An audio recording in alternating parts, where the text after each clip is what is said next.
Salam sejahtera bagi kita semua. Di sini saya Brigita Intan Puspitasari. Di sini saya akan menjelaskan terkait perbedaan morfem dan kata. Yang pertama adalah morfem. Morfem itu sendiri adalah satuan bentuk bahasa yang paling terkecil yang memiliki makna secara relatif stabil dan tidak dapat dibagi. Kemudian morfem belum harus berbentuk kata dasar. Per definisi, morfem adalah satuan terkecil yang mengandung arti. Jadi dalam kata seperti terpukul, kita temui di sini ada dua morfem yang berbeda. Yang pertama adalah morfem pukul dan yang kedua adalah morfem ter. Morfem pukul di sini yang mungkin dimaksud sebagai kata dasar dalam pertanyaan ini. Dan morfem ter itu bisa disebutkan bahwa imbuhan prefiks yang mengandung arti pasif dan tidak disengaja. Kemudian morfem berfungsi untuk membedakan kata jamak, kata masa lampau, dan sebagainya. Tata bahasa tradisional tidak mengenal konsep maupun istilah morfem, sebab morfem bukanlah satuan dalam sintaksis dan tidak semua morfem mempunyai makna secara filosofis. Kemudian ada klasifikasi morfem. Yang pertama yaitu morfem bebas dan morfem terikat. Morfem bebas itu sendiri adalah morfem yang dapat berdiri sendiri dalam satu kalimat pertuturan tanpa adanya morfem lain. Sebagai contoh misalnya pulang, makan, rumah, dan bagus. Morfem-morfem tersebut dapat berdiri sendiri dan dapat digunakan tanpa harus terlebih dahulu menggabungannya dengan morfem lain.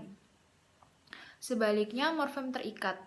Morfem terikat itu sendiri adalah morfem yang tidak bisa berdiri sendiri dan selalu terikat pada morfem lain.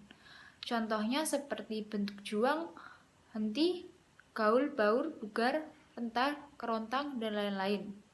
Morfem-morfem tersebut tidak dapat muncul dalam pertuturan tanpa terlebih dahulu mengalami proses morfologi seperti afiksasi, reduplikasi, dan komposisi. Kemudian ada morfem utuh dan morfem terbagi. Morfem utuh sendiri adalah morfem yang terdiri dari satu kesatuan. Misalnya meja, kursi, kecil, laut, dan pulpen. Sedangkan morfem terbagi adalah morfem yang terdiri dari dua buah bagian yang terpisah.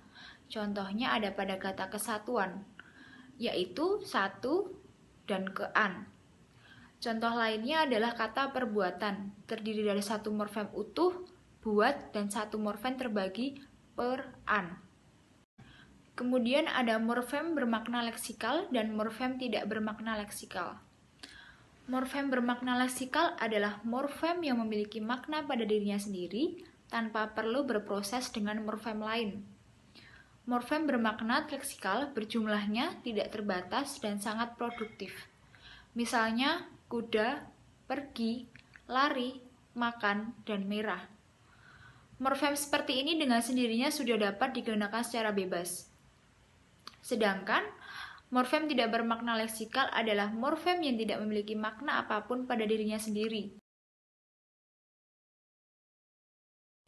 Selanjutnya di sini saya akan membahas terkait dengan kata. Kata itu sendiri adalah unsur bahasa yang diucapkan atau dituliskan yang merupakan perwujudan kesatuan perasaan dan pikiran yang dapat digunakan dalam berbahasa. Dalam bahasa Indonesia, kata adalah satuan bahasa terkecil yang mengisi salah satu fungsi sintaksis, subjek, predikat, objek, atau keterangan dalam suatu kalimat. Dalam tata bahasa baku dalam bahasa Indonesia, kelas kata terbagi menjadi 7 kategori. Yang pertama, nomina atau kata benda. Nama dari seseorang, tempat, atau semua benda dan segala yang dibendakan. Misalnya buku dan kuda. Yang kedua, verba atau kata kerja. Kata yang menyatakan suatu tindakan atau pengertian dinamis, misalnya baca dan lari. Kemudian verba dibagi menjadi dua lagi, yaitu verba transitif dan verba kerja intransitif. Kemudian yang ketiga ada adjektiva atau kata sifat, kata yang menjelaskan kata benda, misalnya keras dan cepat. Kemudian yang keempat ada adverbia atau kata keterangan, kata yang memberikan keterangan pada kata yang bukan kata benda, misalnya sekarang dan agak.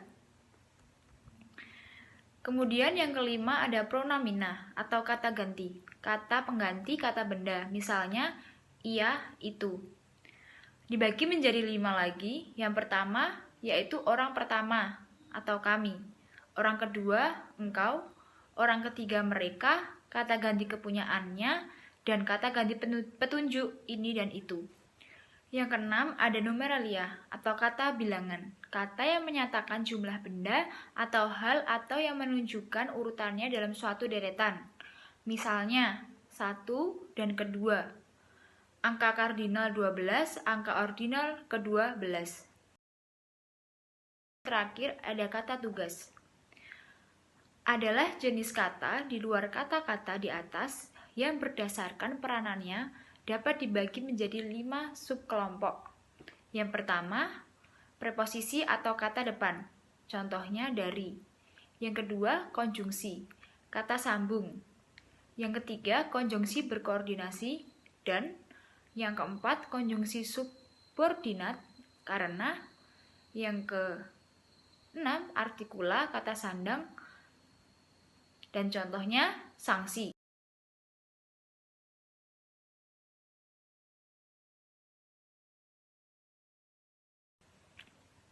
Kemudian ada jenis-jenis kata. Berdasarkan bentuknya, kata bisa digolongkan menjadi 4. Yang pertama kata dasar, kata turunan, kata ulang, dan kata majemuk. Kata dasar adalah kata yang merupakan dasar pembentukan kata turunan atau kata berhimpunan. Perubahan pada kata turunan disebabkan karena adanya afiks atau imbuhan baik di awal, prefiks atau awalan, tengah, infiks atau sisipan, maupun akhir, sufiks atau akhiran kata. Kemudian kata ulang adalah kata dasar atau bentuk dasar yang mengalami perulangan baik seluruh maupun sebagian. Sedangkan kata majemuk adalah gabungan beberapa kata dasar yang berbeda membentuk suatu arti baru. Sekian presentasi dari saya. Mohon maaf jika ada salah tutur kata dan perbuatan. Mohon dimaafkan. Terima kasih.